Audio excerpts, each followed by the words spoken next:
Thank you so much, Virginia. That was a really lovely introduction. I'm so happy to be here. Can everybody hear me okay? Yeah? Oh, good. Okay. So, hi, Chattanooga. It's my second time here, and I love it here. It's very almost tropical, like Hawaii. It's nice. So, I grew up on this island, which is Maui, and it was absolutely sublime. One of the most beautiful places I've had the honor of visiting on our amazing planet. But it's not what most people think. My childhood in Hawaii was a little complicated. My father, we moved there when I was about 6 years old because my father was arrested for the first time. And we were in Canada, and he did not want to go to jail. So he uprooted us all and moved us to Maui. And so I went to public school on Maui in this incredible, diverse, like the biodiversity and the food and the sensual, all the experience of living there. It was beautiful, sublime, but I was a minority at very, very tough public schools because my dad was a misogynist and he sent my brother to the expensive private schools. So it was complicated, and at home, things were really difficult, and at school, things were really difficult. So fast forward many, many, many moons, I ended up in, dropping out of high school when I was 15 because I didn't want to be an orphan, and starting to work, living on my own. I had to just make my way. And eventually, at 18, I moved to New York City with $1,000 in my boot, not knowing a soul, not knowing what I was going to do. I started working in the service industry as a bartender, waitress. I did dog walking. Eventually, I went to a vocational technical school and became a New York State certified welder and did stuff like that. And the whole time, I felt like inadequate because I didn't have a high school diploma and I didn't have a college degree. And New York's a lot of intellectuals, a lot of really smart people in New York. So I had the audacity and I don't know what possessed me, but I decided I want to go to Columbia University. So I'm going to apply. And then I got in, and I could not believe that they let me in. I thought they made a mistake, but it was one of the best 4-year chapters of my life. I loved it. And as soon as I graduated, I was going to go to college or to get my master's degree in Chicago, but I looked at what I had student loan-wise, and I thought, maybe I should just get a job. So I started working in the film and television industry. I worked for Viacom. I was doing art directing. I was just telling Michael about this story. And it was amazing. They would fly me all over the planet. I would help design and create these sets for people like John Mayer and SpongeBob SquarePants to perform on. And then they would throw it all out at the end of the day. And I was like, ooh, I feel kind of dirty. This doesn't feel right. And meanwhile, I'm getting all this swag, like Kiehl's gift bags and Puma bags. It's so seductive, let's play this game. So I finally, when they offered me a corner office and benefits and full time, I was like, it's a crossroads. I can either go the path that's easy, where I'll get, stability, which I always wanted because I didn't have it growing up, or I can do what I know will make me okay. So I started I saved up enough money to live on my own in New York City. I built an extra room in my loft. I lowered my overhead. I saved up enough for 6 months, and I started making paintings and works on paper. And the paintings and works on paper were like this. This is a 6 by 9 foot oil painting that is essentially of these nightmares that I had when I was a little kid growing up in Hawaii. I had these nightmares over and over again from the age of 7 to 12, basically. And in the nightmares, these colors were not the same. They were much darker, more sort of minerally browns and reds and blacks and stuff. And it was basically this knot that continued in every direction forever. And from the negative space in the knot, these sort of gelatinous, diaphanous blobs would form. And they would sort of look like a puppy. They'd be puppyish or flowerish, but not a flower. And they would encroach, and I'd be trapped in this space, and I'd wake up terrified, freaking out, and I would have it over and over and again. And I thought I was the only person who had this weird dream until I was fortunate enough back in 2014 2013 to give a series of lectures to kids who were the same age I was and living in like basically the equivalent of like a Title I schools in Columbus, Ohio. And all these little kids were like, I had that dream last night. Oh my gosh. And I was like, wow, this is a trauma dream. So that was a nice light bulb that went off. Anyway, so I started, doing these paintings and works on paper, thinking I'm going to just transform my childhood nightmares into something that is palatable. It's like a meditation on subjugating the negative, right? And it's a meditation on taking something that was a horror for me and trying to make it relaxing and beautiful for myself and other people. So these are the kind of paintings I was making, and I really love painting. I love playing with paint, oil paint especially. But, living in New York City, I was kind of like, it was like the polar opposite of Maui, right? Like, this is your typical trash day in New York City. It's a lot of garbage. And it comes to you from every direction. You don't ask for it. It's like thrust upon you. It's very like an oppressive situation with all this material. I mean, we create more waste per capita than any other country on the planet. And it's not our fault. Not most of us, right? This junk mail stuff, no matter how many things you unsubscribe, they keep sending it. Different things, So I started playing with junk mail at first. And I started doing these junk mail collages that were essentially the same idea of mapping out these nightmares, but having fun with text and poetry and letters and words. I love, love, love text and language. And I was just playing and having a good time. And it turned out people really, like it resonated with people, which was really nice. But, I keep thinking about matter. Like, what's the matter? There's some things that are the matter right now, and we have options of how we respond to that. I mean, it's easy to see this because it's organized in a different way as potential beauty. But this has the same palette. It's all there. So the value system and what is it the raw material or is it what the artist does with the material? So those are things I've been thinking about a lot while I work with these types of things. This is an example of a little excess packaging piece I made called Scrutiny on the Bounty. And it was about this big, 3 little triptych, very sweet little arrangement.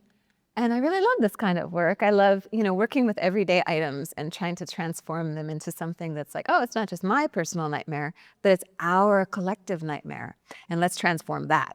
So then my attention kind of shifted to plastic.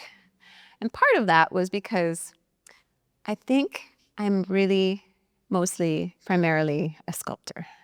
I can't think of things from only I can't think two-dimensionally all the time. I'm very curious. I love to look at things from all different angles and think about things from different perspectives.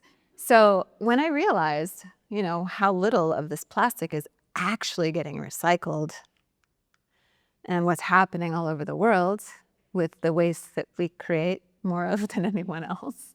And it's not our fault. It's just what's happening. And there's a lot of misinformation about it. This material here that's used for your polyethylene terephthalate bottles, they're everywhere, right? And what most people don't realize about it is that it contains chemicals, bisphenols, things that are really bad for human health and all the other animals. And BPA got a lot of press in like 2012 or so for being really bad for your endocrine system. And what they did was they just replaced it with BPS, which has not been proven to be any better. So this is a thing that you see all over our amazing country. And the sun is hitting these polyethylene terephthalate bottles, and plastic doesn't biodegrade, it photodegrades, which means when the sunlight hits it, it's leaching all the chemicals into the liquid. So this has become kind of an obsession of mine. What's happening with this material? Plankton are ingesting it. Seabirds are ingesting it, mammals are ingesting it. It's being found in the human heart, in our blood, in our semen, in our amniotic fluid, in our brains. It's like associated with a host of health problems. So we're not just poisoning all the little critters, we're actually poisoning ourselves. So that's why I do what I do. And that's why I think it's so important for art to exist and coexist with scientists, with data, with statistics, because you can't visualize a trillion. Nobody can really do that.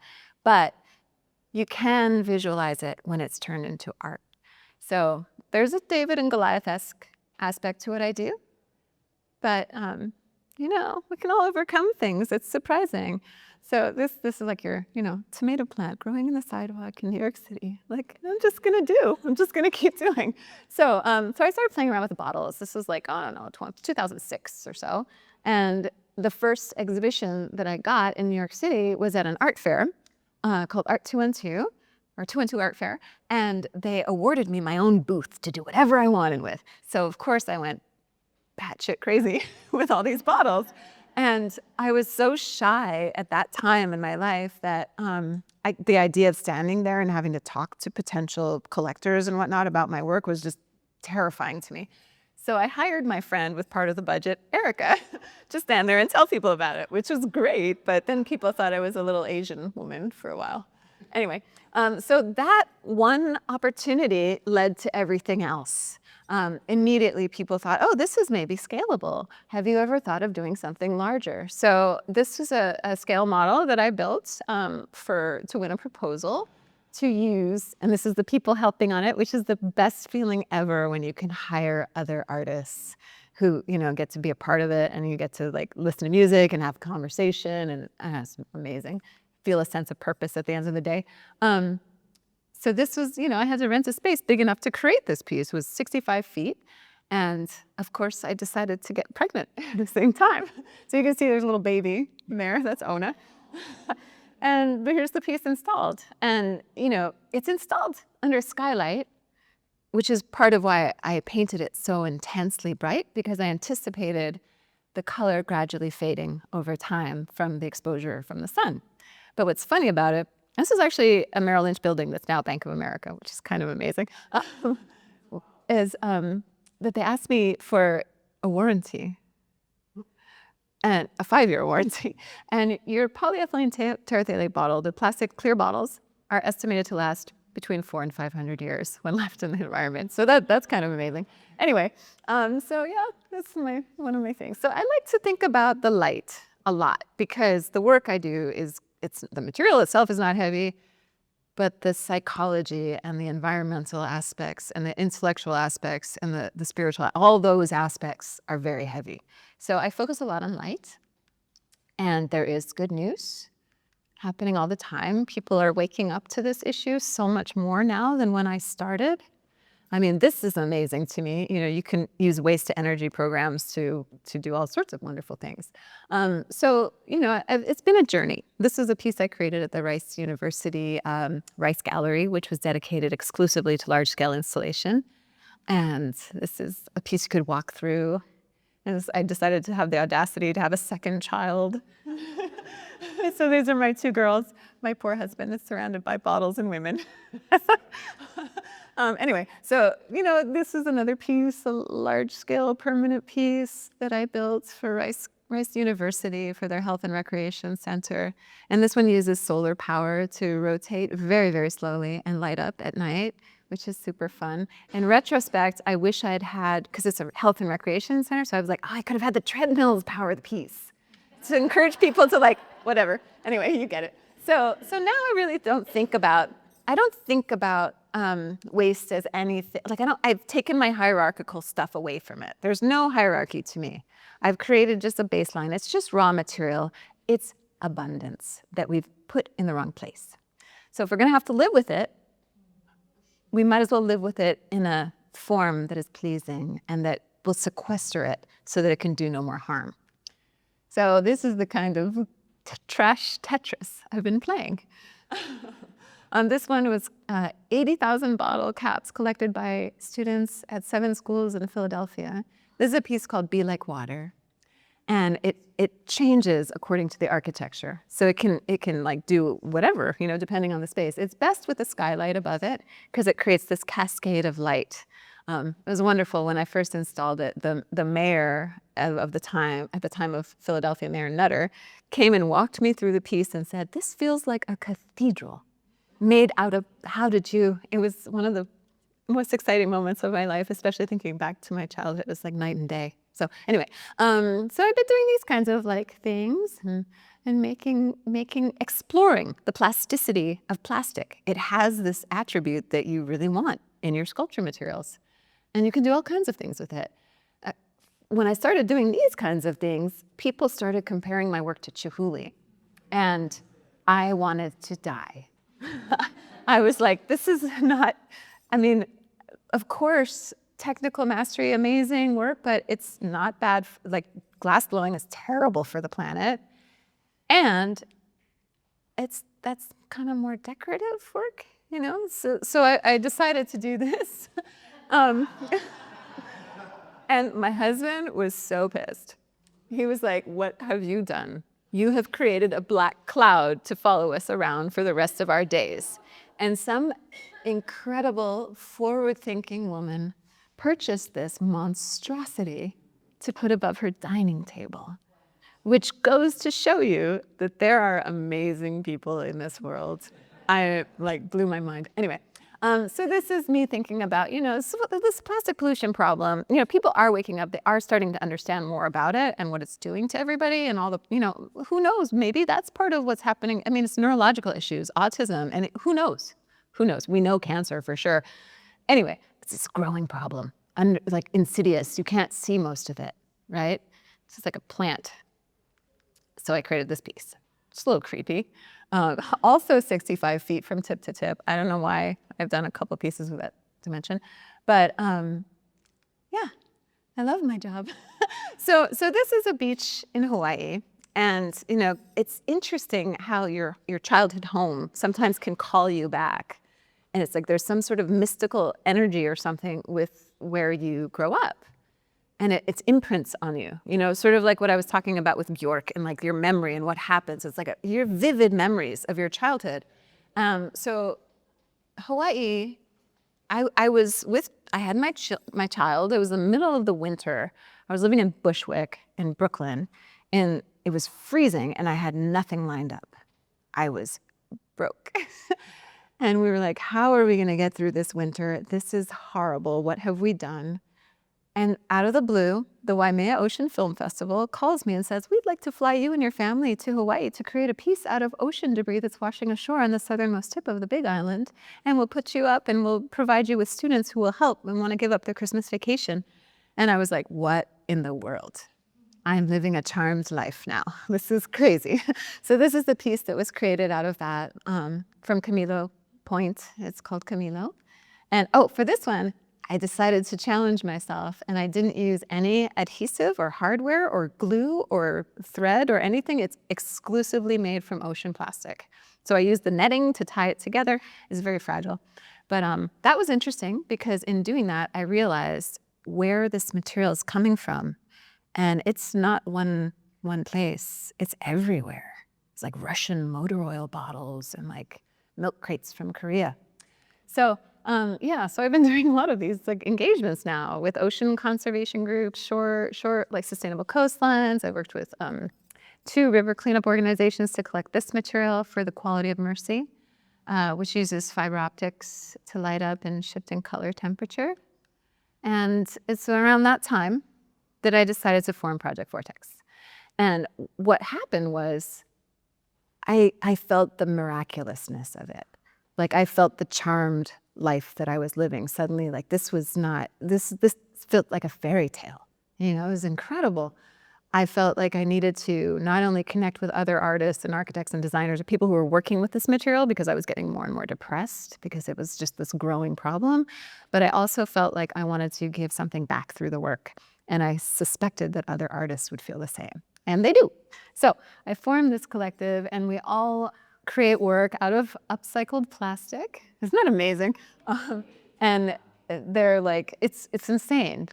I've been so grateful to find other artists who are doing really sophisticated work with this material, and they're all over the world. And this network is growing and growing and growing. This is a small sampling. And I actually was invited to curate an exhibition at the School of Visual Arts Gallery in New York City. And this is just one view of it. And it was called Plasticulture, The Rise of Sustainable Practices with Polymers. And it was a huge success. And now I've just been invited to curate another exhibition of Project Vortex artists. So I'm very, very happy about it. And then there's this. So, that's all fine and good. You can get like maybe 100, 200, 5,000 artists. Is it like a drop in the bucket though? It's like, it still feels like nothing. So I've started getting involved more in education. And I was invited to go and design and teach a course at Mary Baldwin College and in Stanton, Virginia. And these were the students that I was given. And I had them do a river cleanup on the first day of the class. And you can look at this, it doesn't look bad. You don't really see anything. But the thing that happens is plastic, when it's submerged in water, will sink over time. And then you'll get like a layer of silt over it. So you'll be like, oh, this rock, oh, wait a minute. That's an old high chair from the 60s. Like, what is that doing there? So we collected 2 pickup trucks full in 2 hours from this river that looked basically fine. And it turns out, like, people really like to play this game. What happens is you get students outside, out of the classroom, into nature, having a direct positive impact on their environment, which is lovely, and it's fun and crazy. And then you get them to take at least one item from their river cleanup and any other debris that they've collected that inspires them and make one piece of art that cannot be confused with trash. That's the assignment. And then, most classes, art classes, I'm sure you all know, you make a piece, you show it to your class. Maybe your mom hangs it up for a while, and then it finds its way into the waste stream. So then we did the opposite. We had an exhibition on an off-campus public arts venue. And the exhibition was also a silent auction fundraiser. So what you get then is this beautiful trifecta of cultural organizations, conservation groups who lend you the waiters and the bag. They help you, go do the safe cleanups.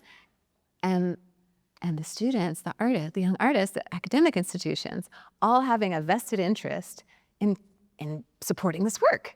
So you get bidding wars where the mom and the head of the conservation group are like, no, I want that for above my desk. No, that's my daughter's. I'm not going to let her go without having a bid on her piece. It's amazing. It's amazing. So every time I've done it, and I've been involved, and it's happened without me now many, many times all over the place, every piece sells, which is incredible to give young people that sense of seeing their effort result in value. It's really, really, really lovely. So these are some of the tools I've been working with now. My work has sort of progressed. That's an injection welder, the blue thing, and that's typically used in the virgin plastic industry. So when you go to like a playground or something, you might notice like what looks like a little weld bead. That's done with that machine. And the lower one is an ultrasonic welder. And that's like when you see a clamshell and it's been sealed shut, that's with an ultrasonic welder. So that works on really thin gauge, different types of plastic. So I've been sort of co-opting the tools of the virgin plastic industry to use for not so virgin plastic. And this is an example of one of the first pieces that I used the welding. I was really happy to discover that I could weld plastic and find ways to do it safely. So you could see the bigger forms, that's all taken from large high-density polyethylene barrels. And these are my girls getting slightly bigger. So these are some low linear density polyethylene fish boxes, fish crates that are used in the fishing industry. And these, like much other material, they're not able to be recycled on continent. So they invited me to go up to New Brunswick, Canada, and create a sculpture for this garden out of those. And this is the results of that. So that's a really fun practice, because it's been really nice to be able to do outside work as well, exterior work. Where is that? That's at Kingsbrae Gardens in New Brunswick, Canada. It's right by the Bay of Fundy, the highest tidal drop in the world, which is astonishing. I highly recommend going up there. Anyway, so this is the kind of material I've been working with a lot now, because you can do that with it, which is super fun. These guys have traveled all over the place and been outside, and they're about to be installed in Tivoli, New York, at a wonderful place called Katz Band that does a lot of dance and performance, stuff like that, in their grounds. So again, Hawaii invited me back, which is mind-boggling, to do a piece with sustainable coastlines out of ocean plastic that they cleaned up And while I was there, there were not one, but 2 hurricanes. So I had to move, like, I don't know how many times. I ended up, like, I had a deadline. So I ended up working all hours of the night. But this is the piece that was the resultant of that. And these guys, it's a lot. I mean, maybe a third would have gotten the point across. So I've been using those too. And that's before I renovated my studio. And that's what those can do. So I love that plastic can do this thing that metal can't do in terms of diffusing light and emitting light in a really soft, calming way. And these guys and those. A lot of orange for a while in my life. And people danced under it. There was like a performance under this piece. This was at the Halsey Institute for Contemporary Art. It's a really lovely engagement there. These are some of my art supplies. And this is a thing I recently discovered that scientists in Europe have been using pyrolysis, which is this technique where they can extract the oil, the petroleum, the energy back out of plastic. It's very expensive, but it can be done. And so I've been thinking about that because this particular type of material is high density polyethylene, which is maybe one of the most popular types of plastic for all your food, your shampoo, your Clorox, your bleach, your detergent and stuff. So I started making this piece because I wanted to illustrate that they can take 88% back out. So this piece is called 88%, and it's made out of that. And this is the last bit of bad news, I think, in my presentation. So, learning that we're breathing it in was pretty depressing to me. So I made this piece called Cloudy with a Chance of Plastic. And I started thinking a lot about the weight and how, people associate weight with value a lot of the time. They think, oh, it's bronze, it's heavy, it's worth a lot of money. And plastic just blows wherever it wants. And so I started making these sculptures where I'd weld around a rock to give it that weight. And, that's a big part of how it ends up in our waters and our, it's just lightly, it doesn't stay grounded. So I've been doing these sorts of things and having a jolly good time and trying to mind my own business. This is my daughter a couple years ago. That was actually a hard hat that we found on the side of the road. Turns out those are high density polyethylene, so you can weld to them. And my husband found it, and it was all dirty, so of course I cleaned it. I'm actually a bit of a germaphobe, which is weird. But anyway, so I turned it into this ridiculous hat. It's still OSHA from whatever. You could go on a construction site wearing that, which would be really hilarious. So I just made this dress for my daughter. That's her measurements. I have yet to take pictures of her in it. But that's all tiny little pieces, like basically hand-cut sequins, which is really an absurd thing that I did that was so much fun. But then the most recent thing, this is my new favorite process. Actually, they're all amazing. I'm so grateful. But large-scale 3D printing. So this is a thing that I decided I wanted to explore because who's the biggest corporation in the world? What's the biggest corporation in the world? Anyone? Amazon. They're number one. So they hired me to create an enormous piece, a permanent public outdoor piece for their HQ2 in Arlington. It's right by this beautiful park called Metropolitan Park. And in order to do it, I had to learn how to 3D print, like on the fly. But I ended up with this. It's called the Space Spider, which is a really high-resolution 3D scanner that allows you to capture even a thumbprint, for example. That's the degree of detail it can capture. So I did this whole project with mushrooms because it turns out there are quite a few that can break down polymers and plastics. Not at scale that we need, but I thought, wow, what a lovely thing those mushrooms are doing. A diminutive little, nobody's thanking them for it.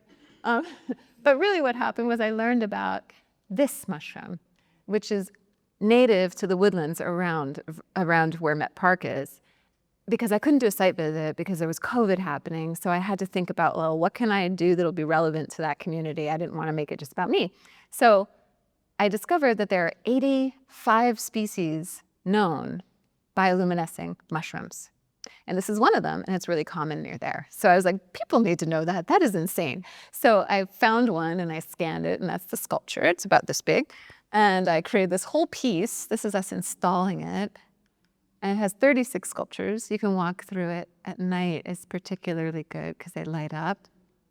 But I made not only scans of actual mushrooms, because I didn't want it to feel like a natural history museum exhibition, but you can also tell, like that one and that one, and those are not all real mushrooms. Some of them I made up, so there would be playmates for the real mushrooms, because I'm trying to play with nature without harming nature, yeah? So these are some of the guys.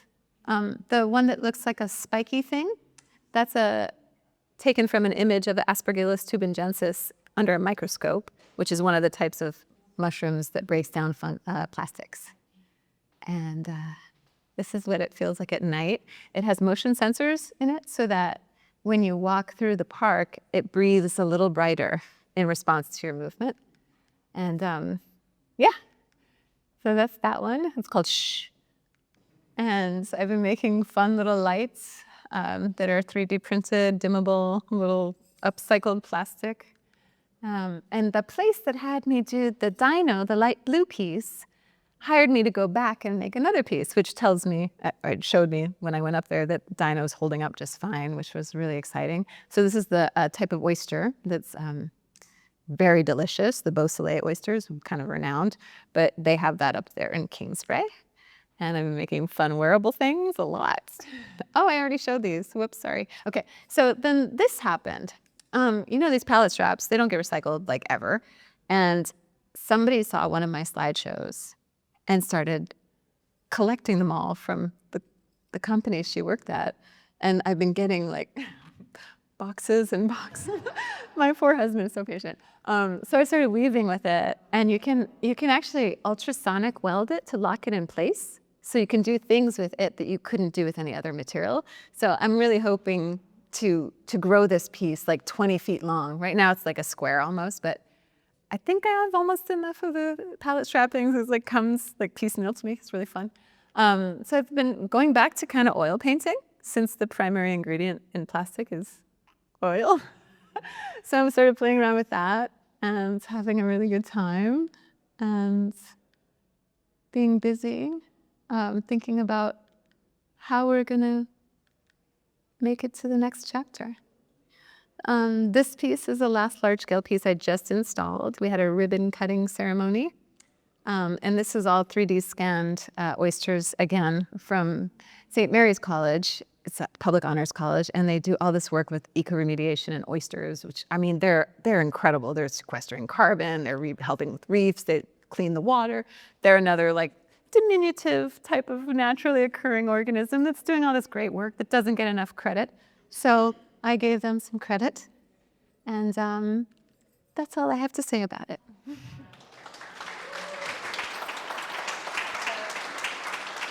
Thank you so much.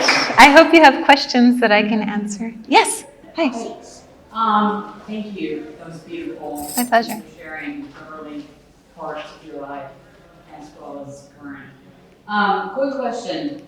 Can you talk about the piece that's in the show and your process just working with plastics? Like, you have to be masked up, you have ventilation, and stuff like that. Yeah, for sure. So I studied art history at Columbia. So I learned all about Eva Hesse, and I was like, I am not going to do that.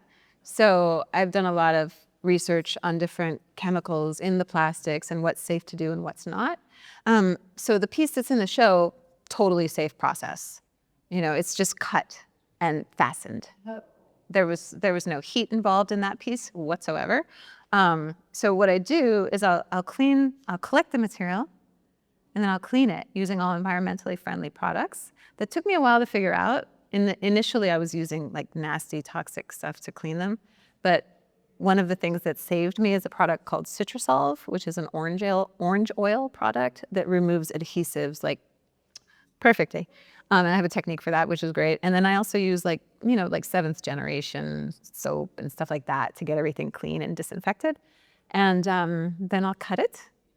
And typically, that piece that is in the exhibition, I airbrushed the separate components first and then assembled them using rivets. And the airbrushing is done with a water-based non-toxic paint solution that works really well because it's polyacrylic, which is a great binding agent. It wants to adhere, like plastic wants to be with plastic, just like people want to be with people. You know, it's like a law of the universe. So it's like with like. So it adheres really well to that particular substrate. So I just use tints and I airbrush it, and voila, it's finished. But all the other processes, for some of them, actually all the welding that I do, none of it is toxic in and of itself because I'm using that blue gun, that injection welder. And what's amazing about it is you can adjust the melting temperature for 12 different types of industrial plastics. So it welds exactly at the melting temperature of the material, not above it. So if you know what you're welding, which someday I'm going to get a spectrometer, but for now, if you know what you're welding, and you know it's number 2 plastic, which is HDPE, then you use HDPE filament to weld with it, and you put it to 220, which is the melting temperature. If you put it higher and you're not paying attention, it will release fumes. So yeah, you just have to, I mean, we get rewarded for caring and being careful sometimes. So yes. The 3D printed items. Yes. Are you using waste plastic and somehow? Exclusively. So I don't make the filament myself because that would be all I would be able to do because it would take a long time. So there are people who are doing that really well. And the material that I use is all medical grade post-industrial plastic. So it's from the medical industry, which makes it very sterile and clean and gives it that kind of crystal quality, which I love. And it's really hard to find, at 2.85 for the large format, you need a larger diameter. And actually, I think most people are not using it partially because you can't get this consistency that you would get with virgin plastic. There are occasional lumps, but I'm on my second marriage and my current husband is an absolute angel and also kind of like MacGyver. So he figured out a way to trick the printer into thinking it was out of filament so it would pause whenever there's a lump. So it doesn't fail a 23-day print, which would be devastating. So anyway, yeah. So there's ways around everything, turns out. But yeah, I don't mess with virgin plastic. Yeah. Any other? Yes. Did you say a 23-day print?